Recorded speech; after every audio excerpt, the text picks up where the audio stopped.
Here's a Native American Indian saying that I love. I've modified somewhat to fit what we need. And it goes like this. The earth belongs to all of our people, some living, some dead, but most have not yet been born. Most have not yet been born. That, ladies and gentlemen, is the bottom line of sustainability, of environmental stewardship. We have an obligation, a moral obligation, to save the generation for the future. Which gets us into my simplified version of what sustainability is. Sustainability is the ability of this generation to have the materials and provide for its needs without sacrificing the ability of future generations to have the materials and provide for their needs. Now, why do we even have to think that that's something that you have to teach? The reason is because the last 3-4 generations, we have had the materials, we have produced the goods. What did we do after that? We threw it away. Where is away? There is no away. You can talk about landfills if you want. But let me tell you, on August 5th, which was not that long ago, within the last 3 weeks, CBS has a program called Sunday Morning. And on that program, on the 5th, they had a professor from the University of California, Santa Barbara, talking about plastic and how long it takes for the plastic to decompose. It's 3 digits, not 1 or 2. But what's worse is it's going into our oceans. It's going into our water. It's going into our fish. It's going into our food.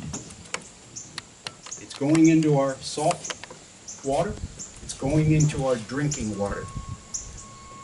Wow. You know what? We can't have that. So we started out by doing the normal reduce, reuse, recycle and all that kind of stuff. We saved millions by doing that. But he said, that's not enough. We use so much materials, what can you do about that? Created a team and we got volunteers. I couldn't care less what your level was. How passionate are you? So we set a guideline for a recycling action team. I know recycling isn't at the top of the food chain, but you just heard what happens when you don't. So anyway, with the recycling action team, we set 2 guidelines. We want to use post-consumer recycled plastic and recycled rubber with 2 guidelines. Number 1, the product had to be as good as or better than the product you replaced, or we won't use it. We're not going to sacrifice durability, quality, or reliability in the name of the environment. First, you're not helping the environment. Second, you're going to bankrupt us. Number 2, it had to make financial sense. Now for you business students, let me tell you how I defined it. I did not define it as having the suppliers charge us less.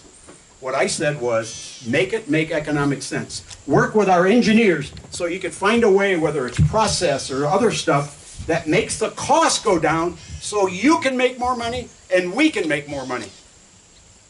Okay, that's 1990. We started out talking to big companies, GE, Dow, DuPont, and some of the others. And they gave us good meetings. But there's a phrase that I use a lot. And that is, never confuse motion with action. Don't tell me how many meetings you attended. What did you accomplish? So I asked the team, I had these guys that understood plastics, which I didn't. Is there anybody we could buy from now? Well, I said there's a company in Troy, Alabama by the name of KW. There's a guy by the name of Kenny Campbell, and he's been recycling plastic battery cases. I said, why don't we buy from them? Well, that's not how it works. You got to get a supplier approval. Well, how do I get a supplier approval? You have to have a Q1 flag. You got to be able to raise the flag. How long does that take? A couple years. No. You got to have some action. Well, do you want us to go down there and work with them? So Mike Padlin, Tony Brooks, 2 guys I remember well, although I forgot one of the names when I was teaching the class yesterday.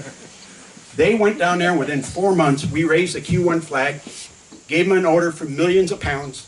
Since then, KW is the world's largest plastic recycler. They're producing 700 to 800 million pounds of recycled materials every year. The amount of materials Ford bought from them just with that one action is 425 million pounds. How much is 425 million? You can't visualize that, even you smart geniuses here. So what I did is I went to the internet, found what an elephant weighs in Africa, what an elephant weighs in Asia, what a male one, female one, divided by 4, found out what their length is. The amount of material we kept from going to landfills together produced the equivalent of 325,000 elephants, and you don't know how much that is? That is, if you line them up in one line, it's a distance between this deck and Knoxville, Tennessee. A line of elephants that didn't go to landfills, and we saved $75 million.